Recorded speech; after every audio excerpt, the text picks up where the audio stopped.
আমি বেনারস থেকে এসে হাওড়া স্টেশনে দিদির কাছ থেকে খাবার নেবো বলে ওয়েট করছি। তুমি এত দূর থেকে এসেছো শুধুমাত্র আমার কাছ থেকে খাবার? আমার অনেক দিনের ইচ্ছা ছিল তোমার কাছ থেকে খাবার নেওয়ার। সিরিয়াস এসছি হচ্ছে আমি হাওড়াতে, সকালের দিকে আমি হাওড়া স্টেশনে এসেছিলাম, একজনের খাবার অর্ডার ছিল, সেখানে খাবারটা দিয়েছি।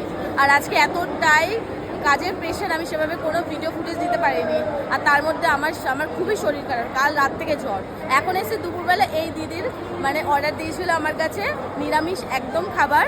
তো দিদি কি কি নিয়েছে একটু বলো ব্লগে। 10টা লুচি, সাদা আলুর তরকারি আর পরোটা, মেথি পরোটা যেটাকে তোমরা খুব খুব ভালোবাসা দাও, আর আলুর দম। আমি ভিডিওতে অনেকবার দেখেছি আর আমার অনেক দিনের ইচ্ছা ছিল কি দিদির কাছ থেকে আমি মেথি পরোটা নেবো। তার জন্য আমি বেনারস থেকে এসে হাওড়া স্টেশনে দিদির কাছ থেকে খাবার নেবো বলে ওয়েট করছি। তো এই দিদি আমাকে অনেকদিন আগে কন্ট্যাক্ট করেছিল যে আমি হাওড়া স্টেশনে যাব, তোমার কাছে খাবারটা কালেক্ট করব।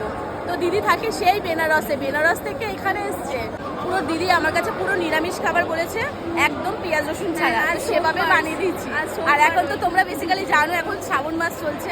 তো দিদি তুমি জানিও তোমার খাবারটা কেমন লাগলে। তুমি এত দূর থেকে এসেছো শুধুমাত্র আমার কাছ থেকে খাবার। আমার অনেক দিনের ইচ্ছা ছিল তোমার কাছ থেকে খাবার নেওয়ার। সিরিয়াসলি আমার মানে খুব ভালো লাগছে, খুব।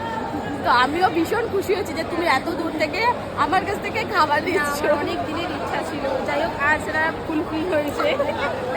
Thank you so much.